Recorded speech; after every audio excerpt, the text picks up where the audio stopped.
A Volta ao Mundo em 80 Dias, de Júlio Verne. Capítulo 34, que proporciona a Passepartout a oportunidade de fazer um trocadilho infame, mas talvez inédito. Phileas Fogg estava na prisão. Tinham-no trancafiado no posto policial da Custom House, alfândega de Liverpool, e aí deveria passar a noite esperando ser transferido para Londres. No momento da detenção, Passepartout tinha tentado se precipitar sobre o detetive. Os policiais o impediram. Senhora Oda, aterrada pela brutalidade do fato, nada sabendo, nada compreendia. Passepartout lhe explicou a situação. Mr. Fogg, este honesto e corajoso gentleman, ao qual ela devia a vida, estava preso como ladrão. A jovem protestou contra tal alegação e em seu coração se indignou e as lágrimas correram de seus olhos, quando viu que nada podia fazer, nada tentar, para salvar o seu salvador. Quanto a Fix, tinha prendido o gentleman porque seu dever lhe comandava prendê-lo, fosse culpado ou não. A justiça decidiria. Mas então, um pensamento veio a Passepartout, o pensamento terrível de que ele era decididamente a causa de toda aquela desgraça. Com efeito, porque tinha ocultado o que se passava de Mr. Fogg?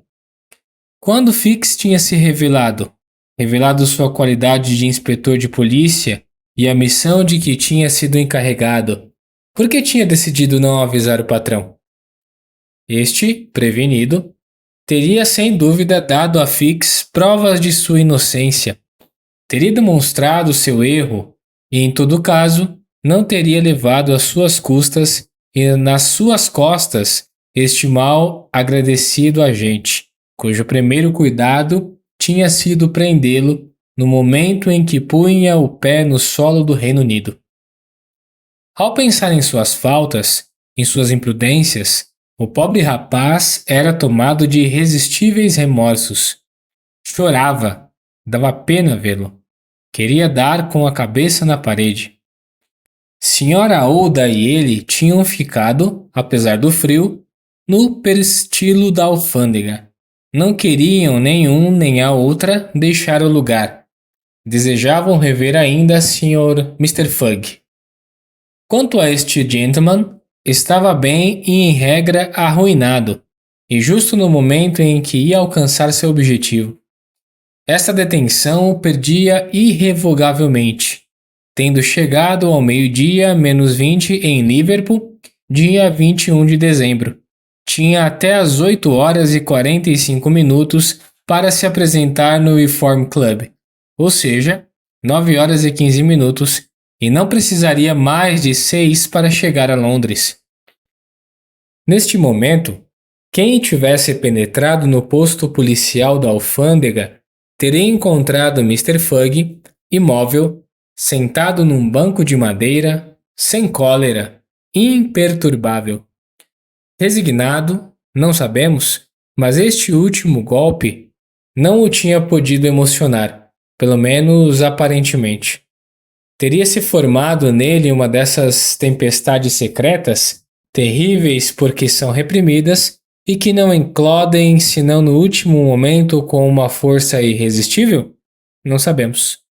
Mas Phileas Fogg estava ali, calmo, aguardando. O quê? Conservaria alguma esperança? Confiaria ainda no sucesso quando a porta desta prisão estava trancada sobre ele? Fosse como fosse, Mr. Fogg tinha cuidadosamente posto seu relógio sobre uma mesa e olhava os ponteiros avançarem. Nenhuma palavra escapava de seus lábios, mas seu olhar tinha uma fixidez ímpar. Em todo caso, a situação era terrível, e para quem não pudesse ler naquela consciência, ela se resumia assim: homem honesto, Phileas Fogg estava arruinado. Homem desonesto, estava preso. Teria então o pensamento de se salvar? Pensava em procurar se este posto apresentaria uma saída praticável? Pensava em fugir? Seríamos tentados a acreditar que sim, porque em certo momento inspecionou o quarto. Mas a porta estava solidamente fechada e as janelas guarnecidas de barras de ferro. Voltou a se sentar e tirou da carteira o roteiro da viagem. Na linha que trazia estas palavras, dizia assim: 21 de dezembro, sábado, Liverpool, acrescentou. 80º dia, 11h40 da manhã, e esperou. 1 hora soou no relógio da Custom House. Mr. Fogg constatou que o seu relógio estava 2 minutos adiantado em relação a ele. 2 horas. Admitindo que tomasse neste momento um expresso, poderia ainda chegar a Londres e ao Reform Club antes das 8h45 da noite. Sua testa enrugou-se ligeiramente. Às 2h33, um barulho ressoou do lado de fora. Um barulho tumultuoso de portas que se abriam. Ouviu-se a voz de Passepartout, ouviu-se a voz de Fix. O olhar de Fix brilhou um instante.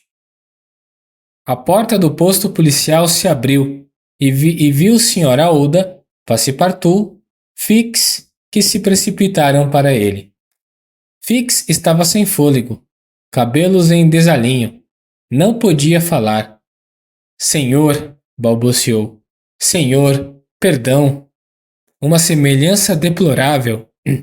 Ladrão está preso há 3 dias. O senhor está livre.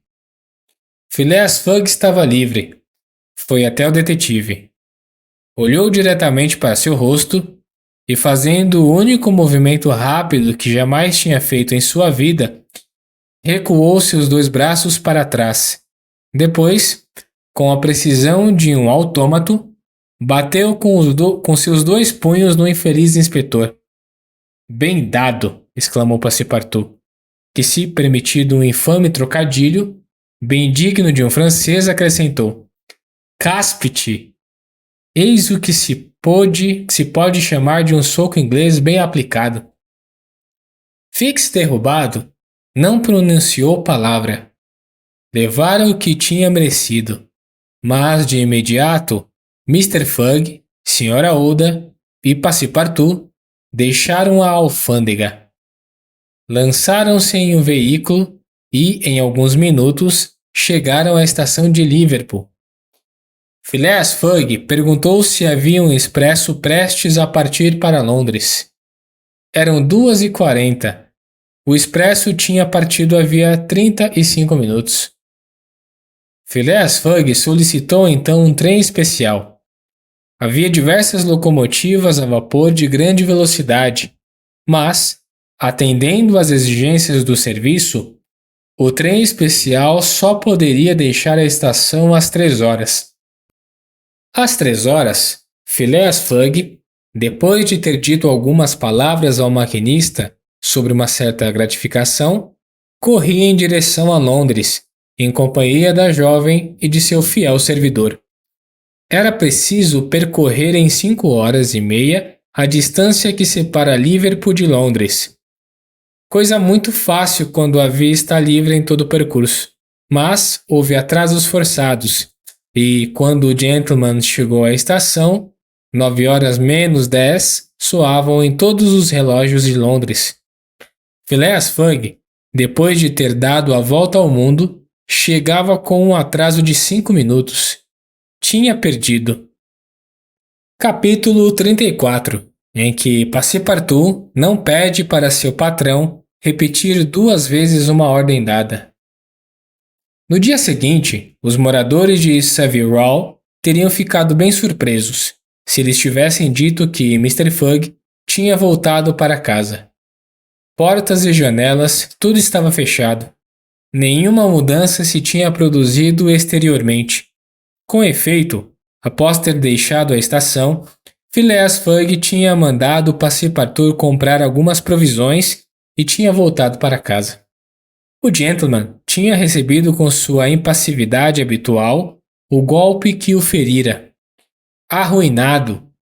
E por culpa deste inspetor de polícia trapalhão. Após ter caminhado a passos seguros durante um longo percurso, após ter ultrapassado 1000 obstáculos, arrostado 1000 perigos, tendo ainda tempo para fazer algum bem pelo caminho, morrer na praia por um fato brutal que não poderia prever e contra o qual estava desarmado. Era terrível. Da soma considerável que tinha levado ao partir, só lhe restava um saldo insignificante.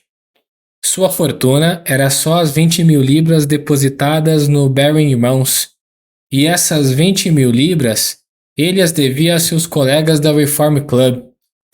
Após tantas despesas, ganhar a aposta não teria enriquecido sem dúvida, e é provável que não tivesse procurado se enriquecer, sendo desses homens que apostam por honra, mas a aposta perdida o arruinava totalmente.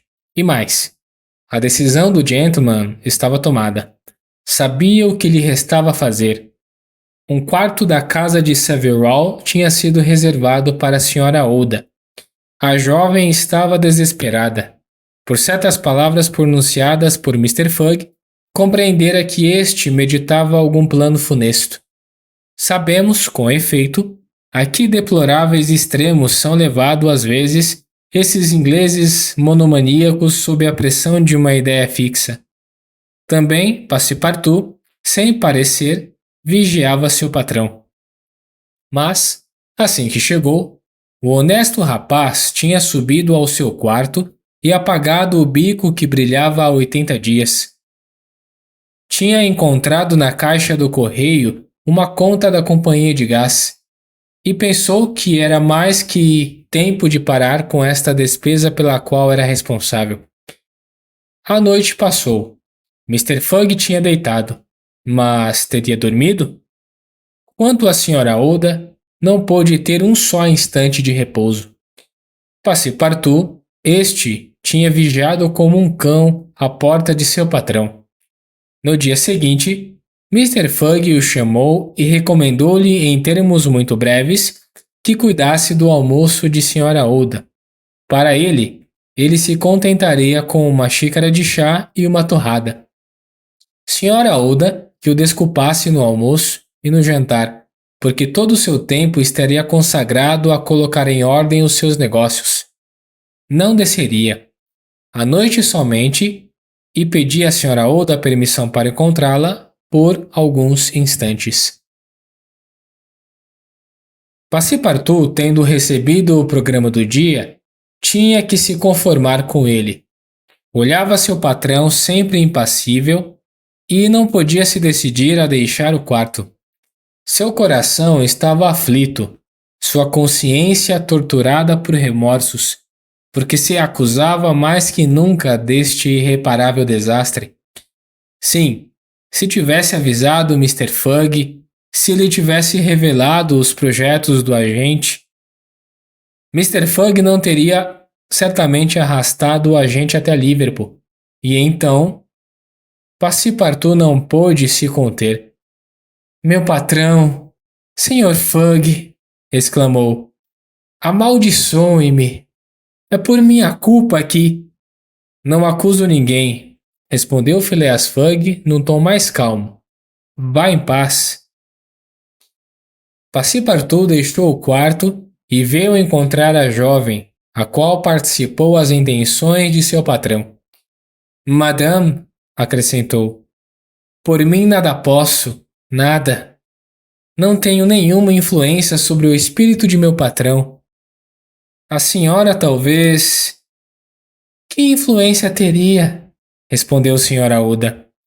Mr. Fugg não sente influência alguma. Compreendeu alguma vez que o meu reconhecimento estava prestes a transbordar? Leu alguma vez em meu coração?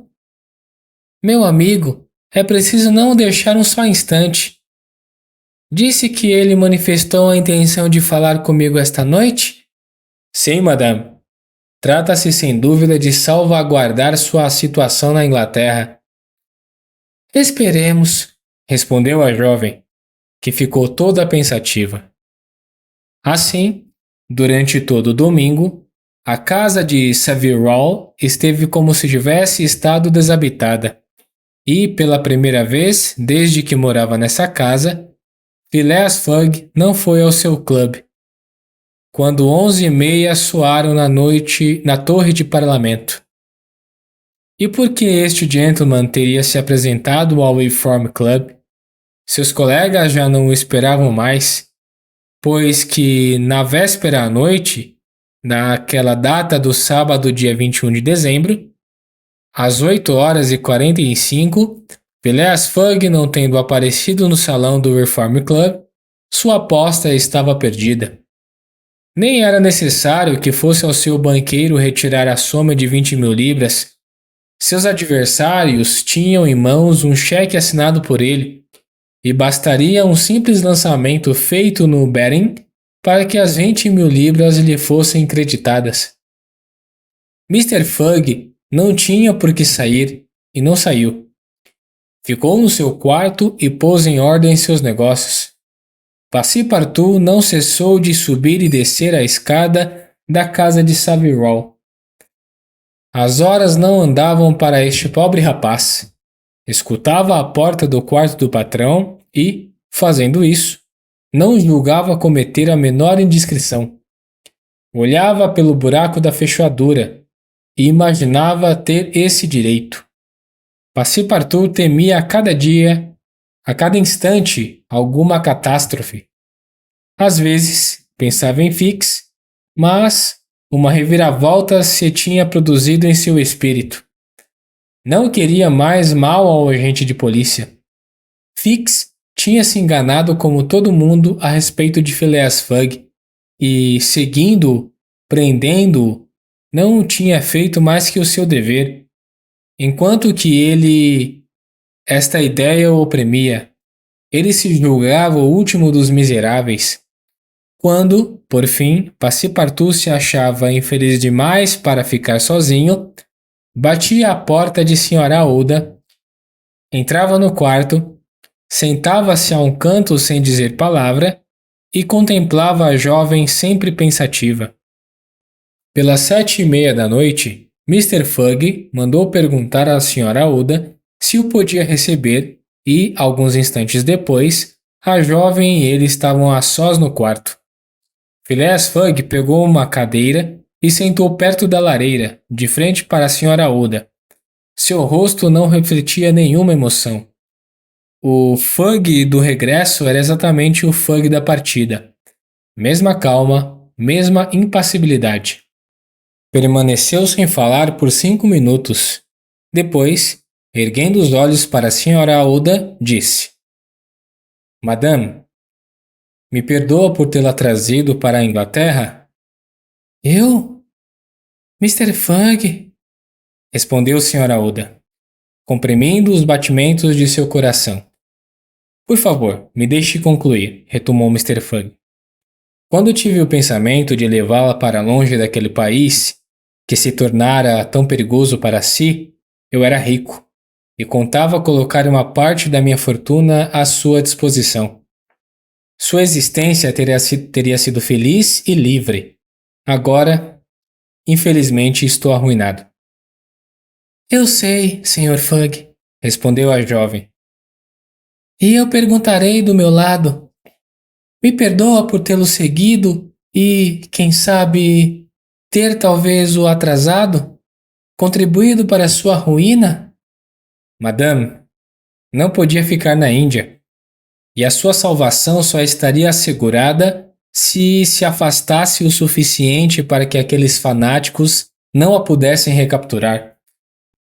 Assim, Sr. Fogg, retomou Sra. Oda, não contente de me livrar de uma morte horrível, se sentiu obrigado a assegurar minha posição no estrangeiro? Sim, madame, respondeu Fogg. Mas os acontecimentos se viraram contra mim. Entretanto, do pouco que me resta, peço licença para dispor a seu favor. Mas, Sr. Fogg, o senhor, que será feito do senhor? Perguntou Sra. Oda. Eu, madame, respondeu friamente o gentleman. Eu não preciso de nada. Mas como o senhor vai encarar a sorte que o espera? Como convém encarar, respondeu Mr. Fugg. Em todo caso, retomou Sra. Aouda, a miséria não saberia alcançar um homem como o senhor. Seus amigos. Eu não tenho amigos, madame. Mas e os seus parentes? Já não tenho parentes. Eu o lamento então, Sr. Fugg, porque o isolamento é coisa triste. Imagine, nem um coração onde lançar suas mágoas. Dizem, contudo, que a dois a própria miséria é ainda suportável. Dizem, madame. Sr. Fugg, disse então Sra. Aouda, que se levantou e estendeu sua mão para o gentleman. Quer ao mesmo tempo uma parente e uma amiga? Me quer para sua mulher? Mr. Fugg, a esta palavra, tinha também se levantado. Tinha um brilho não usual nos olhos, um tremor nos lábios. Sra. Aouda o olhava. A sinceridade, a retidão, a firmeza e a doçura deste belo olhar de uma nobre mulher, que tudo ousa para salvar aquele a quem tudo deve, o espantaram a princípio. Depois o comoveram. Fechou os olhos por um instante, como que para evitar que aquele olhar lhe penetrasse mais fundo. Quando os reabriu, eu a amo, disse simplesmente. Sim, na verdade, por tudo o que há de mais sagrado no mundo, eu a amo e sou todo seu. Ah! Exclamou Sra. Aouda, levando sua mão ao coração. Passepartout foi chamado. Veio imediatamente. Mr. Fugg tinha ainda em sua mão a mão de Sra. Aouda. Passepartout compreendeu, e seu grande rosto radiou como o sol no zênite das regiões tropicais. Mr. Fugg lhe perguntou se não seria muito tarde para ir avisar o reverendo Samuel Wilson da paróquia de Marylebone. Passepartout sorriu o seu melhor sorrir. Nunca muito tarde, disse. Eram só 8:05. Será amanhã, segunda-feira, disse. O que acha de amanhã, segunda-feira? Perguntou Mr. Fugg, olhando a jovem. Amanhã, segunda-feira, respondeu Sra. Aouda. Passepartout saiu correndo. Capítulo 36, em que Phileas Fogg volta a subir no mercado. É tempo de dizer aqui que reviravolta de opinião tinha acontecido no Reino Unido, quando se soube da prisão do verdadeiro ladrão do banco, um certo James Strand, prisão que tinha acontecido em 17 de dezembro em Edimburgo. 3 dias antes, Phileas Fogg era um criminoso que a polícia perseguia de todo jeito, e agora era o mais honesto gentleman, que realizava matematicamente sua excêntrica viagem ao redor do mundo. Que efeito, que repercussão nos jornais! Todos os apostadores a favor ou contra, que tinham já esquecido este caso, ressuscitaram como por magia. Todas as transações voltavam a ter valor. Todos os comprometimentos reviviam, e é preciso dizer, as apostas recomeçavam com uma nova energia. O nome de Phileas Fogg foi novamente preferencial no mercado. Os 5 colegas do gentleman no Reform Club passaram estes 3 dias em uma certa inquietação. Phileas Fogg, que eles tinham esquecido, reaparecia aos seus olhos. Onde estaria neste momento? Em 17 de dezembro, dia em que James Strand foi preso, havia 77 dias que Phileas Fogg tinha partido e nenhuma notícia dele. Teria sucumbido? Teria renunciado à luta ou continuaria seu caminho seguindo o roteiro combinado? E sábado, 21 de dezembro, às 8:45 da noite, iria aparecer, como o deus da exatidão, sobre a soleira do salão do Reform Club? Temos que renunciar a pintar a ansiedade em que, durante 3 dias, viveu todo este mundo da sociedade inglesa. Expediram-se despachos para a América, para a Ásia, para se ter notícias de Phileas Fogg. Mandaram vigiar de manhã à noite a casa de Savile Row. E nada. A própria polícia não sabia mais o que tinha acontecido ao detetive Fix, que se tinha tão atabalhoadamente lançado sobre uma falsa pista, que não impediu que se fizessem novas apostas em maior escala. Phileas Fogg, como um cavalo de corrida, chegava à última rodada. Não o contavam mais a 100, mas a 20, a 10, a 5, e o velho paralítico, Lord Albermale, esse ao par. Assim, sábado à noite, havia multidão em Pall Mall e nas ruas vizinhas. Era como que uma imensa aglomeração de corretores estabelecidos permanentemente nas proximidades do Reform Club. A circulação estava impedida.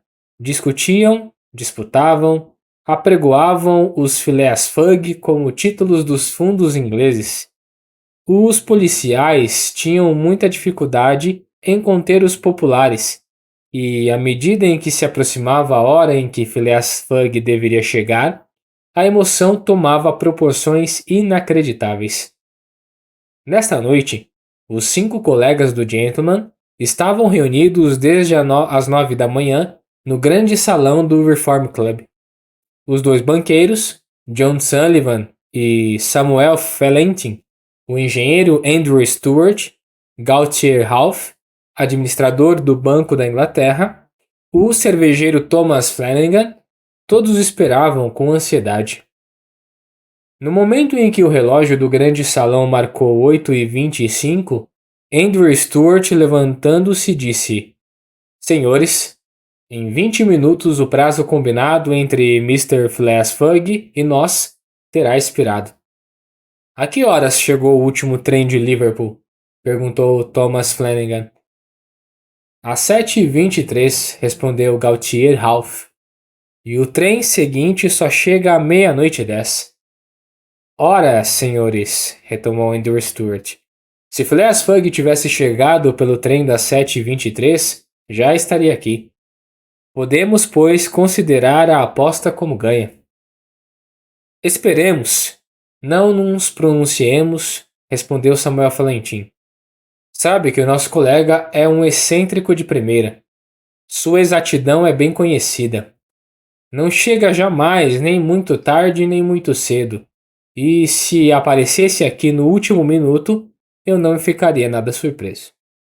E eu, disse Andrew Stuart, que estava, como sempre, muito nervoso, eu veria e não acreditaria. Com efeito, retomou Thomas Flanagan, o projeto de Phileas Fogg era insensato. Qualquer que fosse sua exatidão, não poderia impedir os atrasos inevitáveis de se produzirem, e um atraso de 2 ou 3 dias somente bastariam para comprometer a sua viagem. Devem notar, além disso, acrescentou John Sullivan, que não recebemos nenhuma notícia de nosso colega, e, entretanto, os fios telegráficos não faltavam no seu percurso. Perdeu, senhores, retomou Andrew Stuart. 100 vezes perdeu. Sabem, além disso, que o China, o único paquetê de Nova York que ele poderia ter pego para chegar a Liverpool em tempo hábil, chegou ontem. Ora, eis a lista dos passageiros, publicada pelo Chipping Gazeta. E o nome Phileas Fogg não figura nela. Admitindo as possibilidades as mais favoráveis, nosso colega está apenas na América. Avalio em 20 dias, pelo menos, o atraso que sofrerá em relação à data combinada, e o velho Lord Albermale sofrerá ele também por suas 5.000 libras. É evidente, exclamou Gaultier Ralph, e amanhã só teremos que apresentar no Baring Irmãos o cheque de Mr. Fogg. Neste momento, o relógio do salão soou 8h40. Ainda 5 minutos. disse Andrew Stuart. Os 5 colegas se entreolharam. Podemos supor que os batimentos de seus corações tivessem sofrido uma pequena aceleração, porque, afinal, mesmo para excelentes jogadores, a partida era forte. Mas nada queriam deixar transparecer, porque, por proposta de Samuel Valentin, sentaram-se a uma mesa de jogo. Não daria minha parte de 4.000 libras na aposta, disse Andrew Stuart, sentando-se, nem mesmo se me oferecessem 3.999. O ponteiro marcava, neste momento, 8h42. Os jogadores tinham pego as cartas, mas a cada instante, seus olhares se voltavam para o relógio. Podemos afirmar que, qualquer que fosse sua segurança, jamais minutos lhes tinham parecido tão longos. 8h43, disse Thomas Flanagan, cortando as cartas que lhe apresentava Gaultier Ralph. Depois um minuto de silêncio se fez. O vasto salão do clube estava tranquilo, mas, lá fora, ouviu-se a barulheira da multidão em que dominavam às vezes gritos agudos. O pêndulo do relógio marcava os segundos com uma regularidade matemática. Cada jogador poderia contar as divisões sexagésimas que feriam seus ouvidos. 8h44, disse John Sullivan, numa voz em que se percebia uma emoção involuntária. Não mais que 1 minuto, e a aposta estaria ganha. Andrew Stuart e seus colegas não jogavam mais. Tinham abandonado as cartas, contavam os segundos. Ao 40º, nada. Ao 50º, nada ainda. Ao 55º, ouviram uma espécie de trovoada lá fora. Aplausos, urras e até imprecações que se propagaram em maremoto contínuo. Os jogadores se levantaram. Ao 57º, a porta do salão se abriu, e o pêndulo não tinha marcado o 60º quando Phileas Fogg apareceu, seguido por uma multidão em delírio que tinha forçado a entrada do clube, e, com a sua voz calma, disse: Aqui estou, senhores. Capítulo 37, em que fica provado que Phileas Fogg nada ganhou fazendo a volta ao mundo, ao não ser a felicidade. Sim, Phileas Fogg em pessoa. Devemos nos lembrar de que às 8 horas da noite, 25 horas mais ou menos depois da chegada dos viajantes a Londres, Passepartout tinha sido encarregado por seu patrão de avisar o reverendo Samuel Wilson a respeito de certo casamento que deveria se realizar no dia seguinte.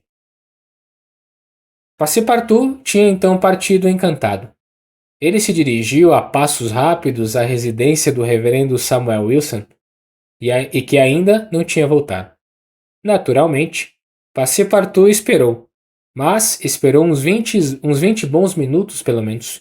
Resumindo, eram 8h35 quando saiu da casa do reverendo, mas em que estado? Os cabelos em desordem, sem chapéu, correndo como nunca. Correndo como nunca se viu ninguém correr, derrubando os que passavam, se precipitando como um vendaval sobre as calçadas. Em 3 minutos, estava de volta à casa de Savile Row e tombou sem ar no quarto de Mr. Fogg. Não podia falar. O que aconteceu? Perguntou Mr. Fogg. Meu patrão, balbuciou Passepartout. O casamento é impossível. Impossível? Sim, impossível. Para amanhã. Por quê? Porque amanhã é domingo. Segunda, respondeu Mr. Fogg. Não! Hoje! É sábado! Sábado? Impossível! É! Sim! Hoje é sábado! Exclamou Passepartout. Enganou-se em um dia. Chegamos 24 horas antes, mas não restam mais que 10 minutos. Passepartout tinha agarrado seu patrão pelo colete e o arrastava com uma força irresistível. Phileas Fogg, assim levado, sem ter tempo para refletir, deixou seu quarto, deixou sua casa, saltou para um táxi, prometeu 100 libras ao cocheiro e, após ter esmagado 2 cães e colidido com 5 veículos, chegou ao Reform Club. O relógio marcava 8h45 quando apareceu no grande salão. Phileas Fogg tinha completado a volta ao mundo em 80 dias. Phileas Fogg tinha ganho sua aposta de 20 mil libras. E agora, como é que um homem tão exato, tão meticuloso, tinha podido cometer este erro logo neste dia? Como se acreditava no sábado à noite, 21 de dezembro, ao qual desembarcara em Londres, quando estava na sexta, 20 de dezembro, 79 dias somente após a sua partida? Eis a razão deste erro. É bem simples. Phileas Fogg tinha, sem dúvida, ganho um dia sobre o seu itinerário, e isto unicamente porque tinha feito a volta ao mundo indo para leste, e teria, pelo contrário, perdido este dia indo em sentido inverso, ou seja, para o oeste. Com efeito, andando para o leste, Phileas Fogg ia à frente do Sol, e, por conseguinte, os dias diminuíam para ele tantas vezes 4 minutos quanto os graus que percorria naquela direção. Ora, temos 360 graus na circunferência terrestre, e estes 360 graus, multiplicados por 4 minutos, dão precisamente 24 horas, isto é, o dia inconscientemente ganho. Em outros termos, enquanto Phileas Fogg, andando para leste, viu o Sol passar 80 vezes pelo meridiano, seus colegas que tinham ficado em Londres só o viram passar 79 vezes. Eis porque, naquele dia, que era sábado e não domingo, como supunha Mr. Fogg, eles o esperaram no salão do Reform Club. E é o que o famoso relógio de Passepartout, que tinha sempre conservado a hora de Londres, tinha constatado se ao mesmo tempo que os minutos e as horas tivesse marcado também os dias. Phileas Fogg tinha, portanto, ganho as 20 mil libras, mas, como tinha gasto pelo caminho cerca de 19 mil, o resultado pecuniário era medíocre. Todavia, e isso já foi dito, o excêntrico gentleman só tinha, nesta aposta, procurado a luta, e não a fortuna. E mesmo as 1000 libras restantes, as dividiu entre o honesto Passepartout e o infeliz Fix, a quem era incapaz de querer mal. Apenas, e por respeito às regras, descontou do seu servidor o preço das 1900 horas do gás consumido por sua culpa. Naquela mesma noite, Mr. Fogg, tão impassível, tão fleumático, dizia à Sra. Oda: "O casamento ainda lhe convém, madame?"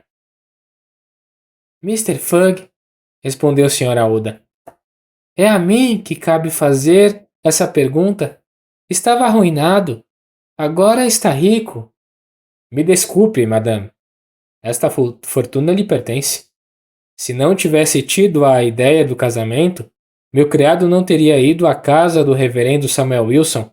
Eu não teria sido avisado de meu erro e..."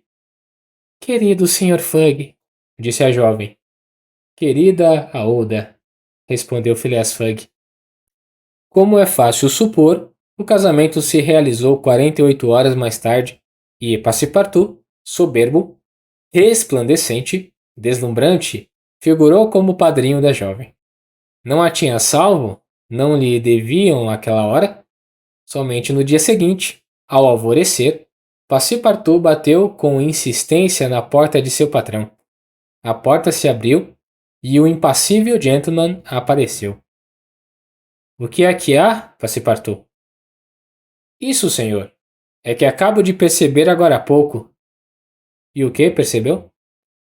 "Percebi que poderíamos ter feito a viagem ao volta ao mundo em 78 dias apenas."